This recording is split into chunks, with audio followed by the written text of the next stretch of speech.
They have about $19 billion in life insurance. So the first question you have to ask yourself is Wells Fargo a person?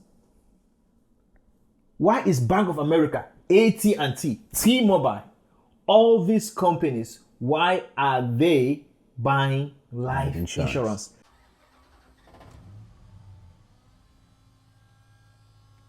Hey guys, you are welcome to Wealth Caffeine. If this is your first time on the channel, make sure you hit that subscribe button. We are going to be talking about how to invest in real estate, businesses, and how to switch your mind to create wealth for yourself and your families. My name is J06. I help teach regular people with 9-to-5 jobs how to invest in real estate and create wealth for themselves and their family. Now, today we have a special guest in the house. This is a brother from Africa who literally slept on the floor for most of his life before moving to the United States and getting a 9-to-5 job, and realized this was not what he wanted to do the rest of his life. And today he is one of the top life insurance specialists in the Midwest. Ladies and gentlemen, let's welcome Mr. Casey. Nice to have you, my brother. Nice to have you. Thank you, brother. Thank you so much. I'm happy to be here. For those who don't know who Mr. Casey is, can you tell the viewers who is Mr. Casey? Yeah, my name is Casey, like you rightly said. I'm from Cameroon, precisely from Banso, the northwest region of Cameroon. Shout out to my people from Salt. I came to the U.S. About 8 years ago. That's 2017, and I joined the military, and I also have a family, 2 girls and a beautiful wife. Congratulations. And we live in Iowa. That's a Midwest. You know, when you say Iowa, some people kind of right. Like, what are you talking about? What state is that? I know some people don't know about Iowa. So for people who are still wondering, you know, like when you tell me your story, like from sleeping on the floor in Cameroon to coming to the United States and becoming one of the top life insurance specialists here in Iowa, how did that journey happen? How did you what opportunity did you get to come to the United States, and how did you know that working is not your thing and wanted to engage in this industry? Yeah, to begin with, I would say it all starts with your mind. Right. Yeah. Like this renowned preacher once said this thing. He said, "Nothing defines your destiny like your mentality."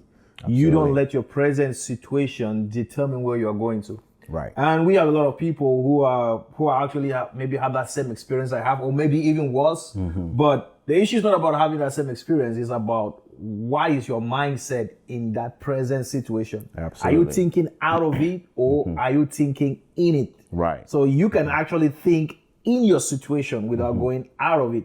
So me being from that standpoint of view, where I actually slept on the floor back in my days in university, trying to get a place to stay without actually getting it, and walking around, like you have to walk distances to classes, all that. What actually motivated me was my thinking. Right. I actually knew that my present situation at that time never defined me, and I was very futuristic in my plans. And then being blessed enough to find myself in the United States of America, one of the most powerful and blessed nations in the world, that still didn't change my perspective of what I wanted to achieve in life. You know, many of us, when we come to America here, we come with the concept of work. Right. You know, before you even enter the plane, you're already saying that, man, before I get here, I'm working everything. Yep. I'm washing those dishes. I'm cleaning everything, because you are saying that because you know what you went through back home. How to get a job wasn't easy. And then the main reason why you're coming here is to have that greener pasture. Right. And then that's the mentality that most Africans, and even myself, when we came to the United States, we had it. We didn't care. We just wanted to work 9 to 5. Right. We just wanted to work 9 to 5. And that was the same mentality I brought in here to the United States of America. Having a job, highest thing was having, because if you ask an average African, the thing they will tell you is, I just need a job that will take care of the bills. I just, yes, that's all they just, I just need that, I just need that. But sometimes you ask yourself, like, you wonder if they've asked themselves this question, like, how long are you going to do this? Right. Are you protected by that same job? All those things. So I was blessed enough in my stay in the United States. I had this job in Minnesota, and I had this friend of mine, Alvin Wet, and one time I was walking, he brought this video to me. He was like, "Oh, listen to this guy. He's very smart." I was like, "Oh, let me listen to this guy." Right. His name is Dr. Miles Moreau of Blessed Memory. Oh, yeah. Dr. Miles Moreau. So I began to listen to his messages, and it began to like shape my mind to a different perspective. So I wasn't only seeing, I was like, I'm no longer going to see myself only being here. Right. So mentally, I was already seeing myself one day doing something I love when I want and at my own time. That was how that my separation from a 9 to 5 to being financially independent or having my own free time to do what I want. I also have time for my family. Absolutely. So, because what people don't understand is, I believe in what is called the laws of attraction. Yeah.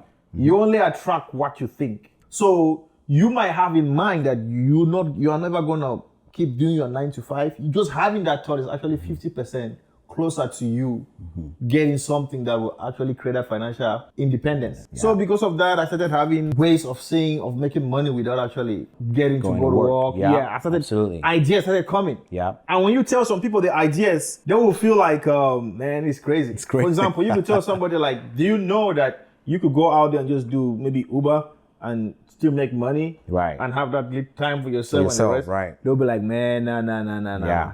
But that is actually part of you already experiencing that independence. Yes. Before that, you're already shaping your mind towards that aspect. Yeah. So from there now, that was how my journey started, and I was still like searching, finding like, why can I get this financial independence? Is it by drop shipping?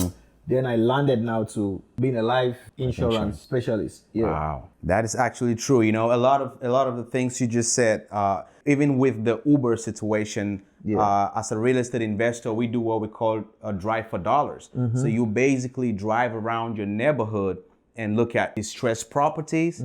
Then you can send mails to the owner or call them to try to have them sell them to you so you can rehab those properties and put them back. And so what I did, just in regards to what you said, I subscribed to DoorDash. So it gave me the opportunity to drive around, making money while I'm driving around and still looking at properties. So it's a brilliant way of doing things. But a lot of us don't think that way because you get your freedom. Yes, you get your freedom while you have the time to think, and to get education for yourself. So that's actually very true. Yeah. Another question I want to ask you is, a lot of people, especially us Africans, we don't even understand. A lot of times when you say life insurance, everybody's thinking like, well, I'm not gonna die now. You know, myself, when I first came to the United States, that's how I thought about it. Yeah. Until, when my mindset changed and I started creating wealth, before I understood there is more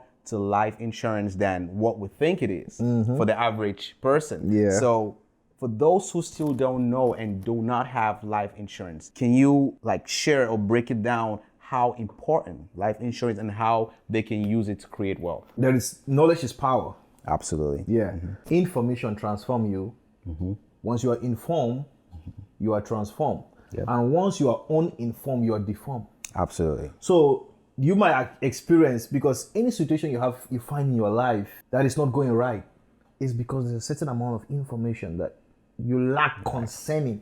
Facts. So but once you have a mastery control over something, you can easily deal with it. Absolutely. So one of those things that I think, especially in the United States, not only the African communities, I would say is that they don't have a knowledge of what life insurance is all about. Right. Because when they hear about life insurance, the first thing that comes to their mind is, if I die, I'm not first of all going to eat the money.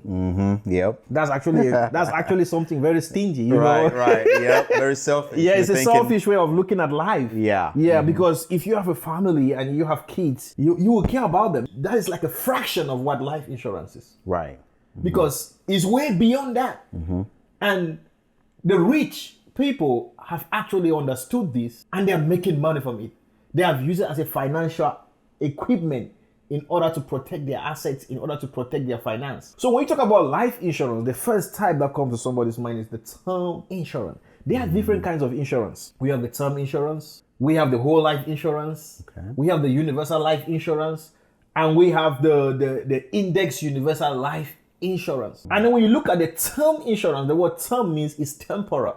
It could be for 10 years, you could give it for 20 years, and you will give it for 30 years. And then getting back to what insurance is something that helps protect you, your family, your money. So it's not all about you dying. Because when you talk about term insurance, it's just you like buying insurance and say, oh, I want if I buy it at 50, if I die at 40, then if I don't die at 40, I have to pronounce it. That's just one of them. Term insurance. Yeah. And then we also have whole life insurance. Whole life insurance is one that is permanent, which has a cash value. Now you talk about cash value, so you'll be like, why? How is insurance? How can insurance have cash value? It has an accumulated cash value. Yeah. That you can make money from that. You pay premiums, you get cash returns from the interest that has been credited back to you. Right. So many people use it as we go ahead, we'll brought more light on whole life insurance. And then we also have like index universal life insurance. We have term insurance with living benefit. It's very dangerous when someone doesn't have a life insurance because there is what is called a probate court. This guy that owns Facebook, Cash App, I've forgotten his name. He died in California. He got stabbed. And when he died, this is a billionaire. All of his assets got frozen in his bank account. Everything got frozen. He wasn't investing his money where the other rich people are investing it.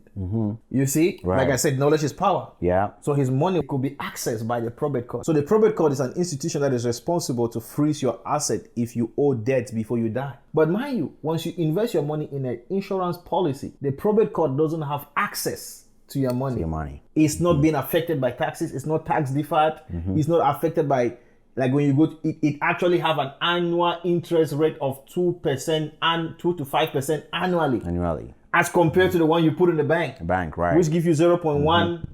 0.01%. Yep. Almost nothing. So imagine investing your money somewhere that is protected, even when there is inflation. It doesn't affect it. Right. Whenever something is not being, like forced to you, there is usually a catch because car insurance, you gotta have it. A health insurance, you gotta have it. But life insurance, with all the benefits, taxes, and the interest and everything, they don't require you to have it. Yes. So it's kind of like there is something. Questionable. Yes. Yeah, it's questionable. Why is it that only certain people know this? And so you should definitely want to look into it. Yeah, you should look into it. What would you say there are people who have life insurance from their jobs? And I want you to bring some light, the differences between the one they give you from your job and the one that you can, subscribe to. Yeah, well, there are two kinds. Those are two main kinds. We have the self-plan life insurance, and we have one that is called a group life insurance that is provided by your job. The one that is provided by a job and is very low cost or free. Right. That one is free at your job. But mind you, it has an expiration date. If you get terminated from your job, absolutely, it's done. Yeah. So though it is low and cheap, if you get fired. So a lot of people will tell you, I have the one from my job, but you have to, the question I always ask them is that, what does it cover? Because when they say they have the one from their job, they are trying to avoid to pay the premiums from the self-plan, either a term or universal life insurance or index universal life insurance. So the one at your job site is a group form of insurance that the company provides for you, but it is limited. It is not flexible as compared to when you get a self-plan for yourself. Because the one at your job has a limited time to protect you if you are unable to work. So they have a time frame where they will give you and say, if you can't work for this period of time due to your sickness, we're going to be able to pay you maybe 60% of how much you make. If it's 6 months and you're still sick, they'll tell you that, sorry, we can no longer do it. But mind you, if you have a term with living benefits, that's under a self-plan insurance. Right. Term with living benefit, that protects you from illnesses. It protects you when, let's say, client A is sick and has a term with living benefit, that's a self-plan. Right. It has no limited time to when it can take care of you. You have access to half of the amount. Just imagine if your death benefit was 600,000 and you happen to be sick and they tell you have 50% of that money. That means you have 300,000. I actually know a guy that had this same situation. This guy had a heart attack while he still had a mortgage to take care of. His house was still left about 150,000. Right. So he was in the hospital, but his policy kicked in. When he kicked in, he had half of that his policy. And when he was sick, he was able to pay off his mortgage. Imagine. You are sick and you're laid off from job. Bought his car, his dream car. You see? Wow. But trust me, you could never have this access of money when it comes to a group life insurance. With your job. With your job. If you are making maybe like 5K a month, you're going to make about maybe 3K. Right. The question is, would I be able to take care of your bills and the rest? So for someone who wants to invest in like real estate and they want to use this as a vehicle to get access to cash at some point, how long of a span can you have a plan with cash benefit that you can pull out cash to do an investment? How long can one have to contribute to be able to have access to cash? Yeah, for example, like in a whole life insurance, right? We have I want to first of all give like the contributions, where you're gonna get your money from. The contributions, you could get your contributions from if you are participating. Dividend, you can get money from the dividends. You could get money from your accumulated interest, which is 22 to 5% annually a year. So now, with your whole life insurance, which is a permanent kind of insurance, you could give an investment, right? And there are two ways some people buy their policies. I know people that will just do a lump sum. Yeah, there and then.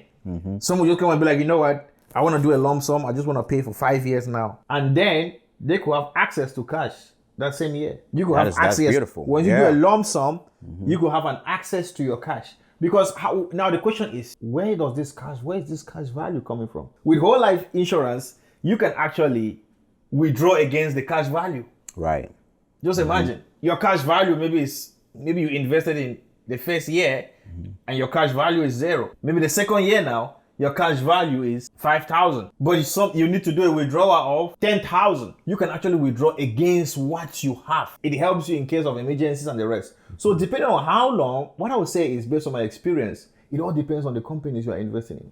Right. Yes. Okay. It all depends on what company you're investing in. Some companies you have access to your cash the first year, and then normally you are supposed to have your access to cash every second year. The higher your premium, the more cash value you have access to. You have access to. Someone who has like a regular job. So how do you determine how much that person is going to be paying? So is it by age or is it by how much you make? How does someone know where their range of contribution will be at? That plays a lot of factors. When we talk about this, like you actually said a point here, you say, why is that? It's a must to pay car insurance and it's a must to pay maybe a rental insurance. Yeah. But why don't they make life insurance a must? It's because there is something they are hiding. Right. And because of that, they know it's something that is very valuable. Since they know this life insurance and the knowledge about it, and there are some products which are very valuable, and they don't want to make it that way mandatory out there, they have now made it in such a way that they have actually created procedures that not everybody can have it. You might get denied. It's like you're applying for an apartment or you're trying to buy a car. They do a background check to see if you actually are qualified to have it. It's just like me getting up right now with health insurance and go and get somebody say, oh, I have a leg problem. And I go immediately to the hospital to get health insurance. They will have to check me. Am I getting this insurance? Yeah. Because I'm sick or I'm trying to cover it. So this is how these guys do it too. So there are various things they look into. They look into your health. There are various factors that place into consideration. Your age. For example, now, since it's a broad way of talking about insurance, for example, now you want to get a term insurance, right? You are 70, right? Yeah. It's going to be high. Right, of course. So the younger you are, the cheaper it is. Right. The older you get, the more expensive it is. It becomes. Because if you're like 70, like the probability of him dying and the 10 years old dying is different. So the prices are different. So these are one of the factors they put into consideration. But if you want to get now something that has to do with the cash value, that has to generate cash for you as a form of investment, they will normally get your information, your age, everything, your social security, they run it now. And your job. And before they do that, they ask you, how much are you saving per month? I'll have to ask you, like, how much do you put in your savings account a month? So I'm asking that now to determine after you have been approved to know how much you will be able to put. Yeah, I know some insurance agents will just tell you like put 1,000 because they just care about their premium. But coming from where I am, from the African community, and you know the value of what it is, of how it can help people, you have to make people do what they are able to do. Not just go do it because of what you're going to get from them. Right. Yeah. Exactly. So you work with the people's income. If I go meet somebody and the person tells me he makes $20,000 a month, I would tell him to get 1,000 premium. Right. A premium of $1,000. He's going to get a bigger policy. Yeah. But if I meet someone that does like maybe $5,000 a month, I wouldn't tell that person to do 1,000. I would say you could even start with 300 or 500. Right. Because he could be married, he has a child and everything. Absolutely. But mind you, this is after you have been approved. Because once you're approved, they tell you what policies you're approved of. It could be 500,000, it could be 1 million, it could be 200,000.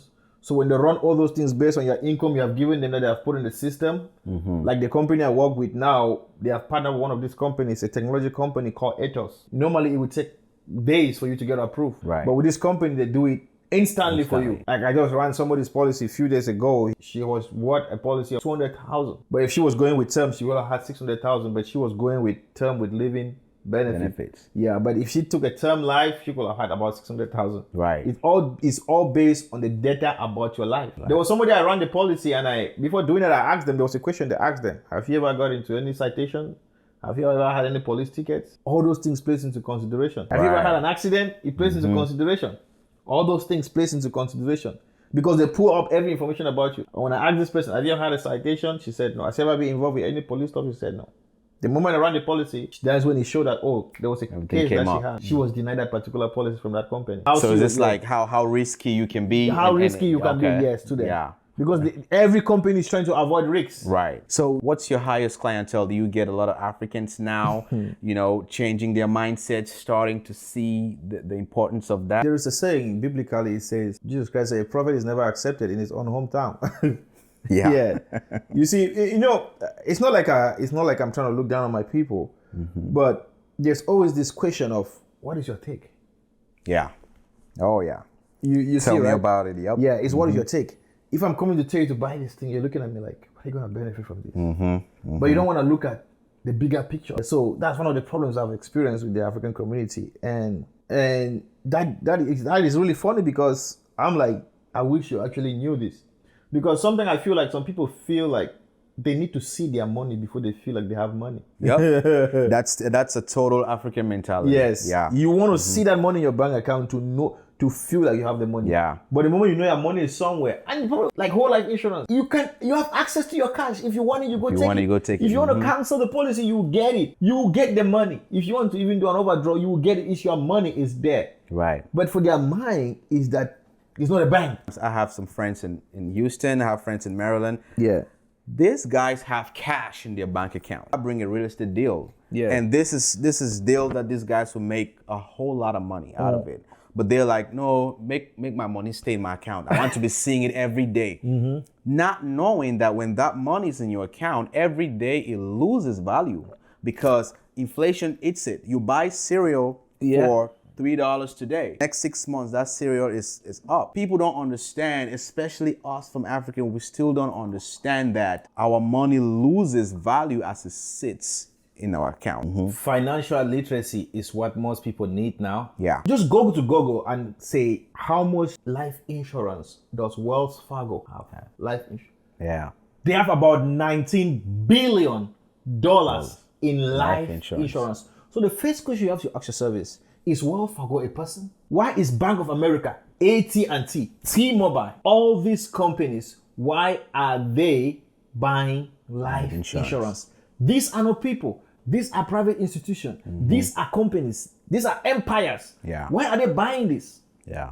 It's because they know that this is a financial investment. They know that this is another way to secure their money against economical strategies. Inflation, when your money is in a life or index universal life insurance, which accrues as time goes, it's not affected by inflation. Someone keeps $4,000 in the bank and you keep $4,000 in an index universal life policy or an annuity. In 40 years or in 20 years, let's say 20 years, you have about $4.4 million. Right. And that guy has about 20,000.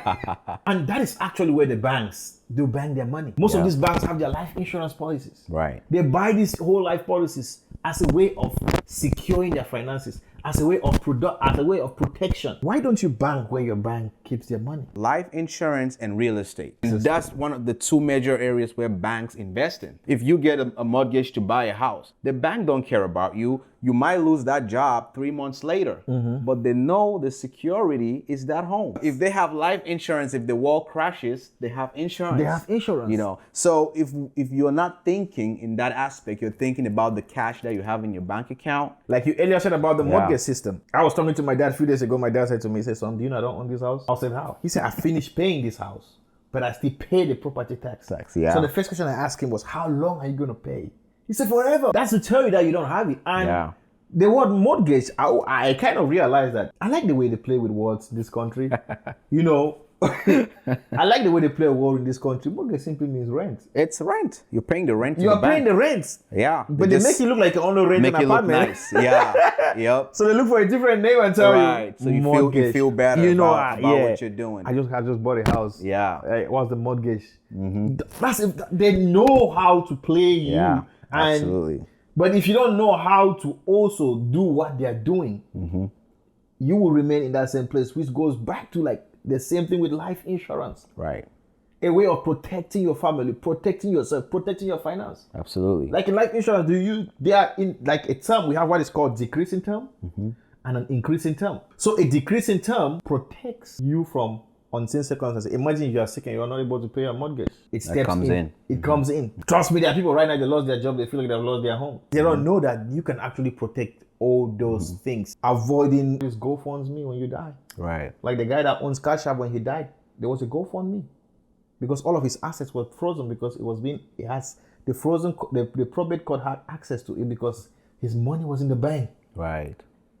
So imagine you being the owner of one of the fastest transactional app and you die. And your wife does a GoFundMe for 50,000 and it took about days for it to actually get to that amount. But you have money in your bank account. Your family is now struggling to get money for your funeral. That's nuts. So the bank is trying to figure out who you owe and how much you owe to pay them off before anything that is left now before your family can have access to it. But had it been his investment was in a life insurance or whole life insurance policy or some with living point benefit, he would have been protected. Right. Absolutely. So it's beyond you being selfish, independent. Some people are like, the more I don't close my eye, I'm good. I'm dead. It's not... Yeah, whatever you want to do with my body, just do with it. That's a very, if you really love your family or you don't want people to stress out, you won't do that. Right. Some people don't like, oh, if I die, you guys figure out, maybe I take me to these born people. I don't. It's still money. Still money. Yeah. Imagine burning the dead body's money. Still money. Yeah. It's ridiculous. Yeah. It's never too late. Maybe you're watching right now. It's never too late. Look into real estate. Look into life insurance. Take that step. Procrastination and the fear of losing a job. If you remember, for those who are watching who are from Africa, when you had that guy in the neighborhood who goes and walk in the construction side and is active carrying loads and stuff, and all the parents in the neighborhood, oh, that's a hardworking guy. And then you have this guy who's always indoors, maybe on the computer, maybe and they say that's a lazy guy. Yeah. We come here still with that mentality of hustle, hustle, hustle. Breaking your body. Breaking your body. If you don't have a job, it's like you are dying. No, you can sit down and think. The mind works at best when it's at pressure. You come up with decisions when you find yourself at pressure. There are things that I have come out of because there was a problem and I never knew that I could actually solve that situation. And I actually told my wife, I might just focus on this insurance, just go to school and just focus on my insurance and the bills. The insurance, how are you going to be able to do all those things? Yeah. You see, right? That is normal for anybody to be scared like that. It's normal. But the question now is, how long are you going to be that scared of it? When are you going to take that bold step and be like, I need to protect my kids, I need to protect my family, I need to go out and do this? So how can people who are interested to become a specialist or an agent, so what is the process to be licensed to sell insurance, life insurance, and make the kind of money you make? To be a life insurance agent, it varies by states. Different states has their own procedures and regulations of how it is because, like, I took the life insurance for the Iowa state. There are certain policies that only apply for Iowa. Minnesota has their own.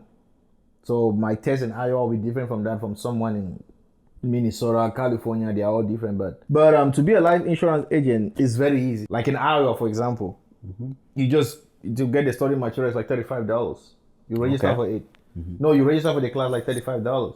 Okay. And then the study material is like $25, which comes with everything that you're gonna see in the exam. Very simplified.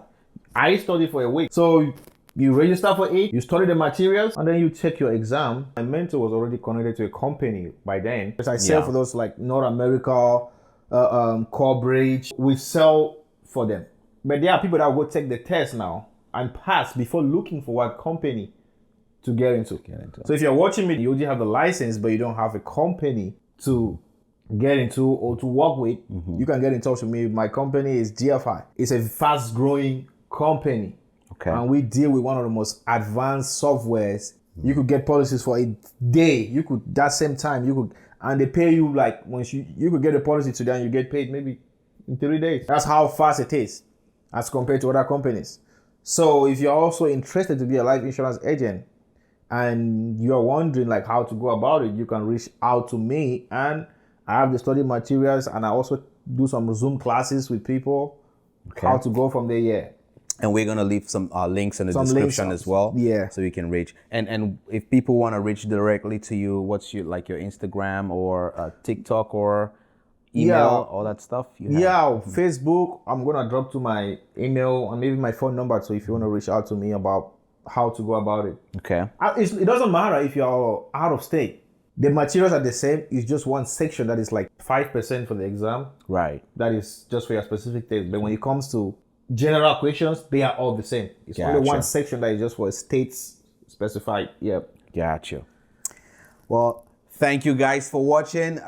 If you have not yet subscribed to the channel, make sure you hit that subscribe button. Make sure you hit that notification bell. I'm going to be leaving his information in the description. If you want to reach out for any questions, anything so far, make sure you reach out and ask your questions. Stay tuned, and I'll see you next time, guys.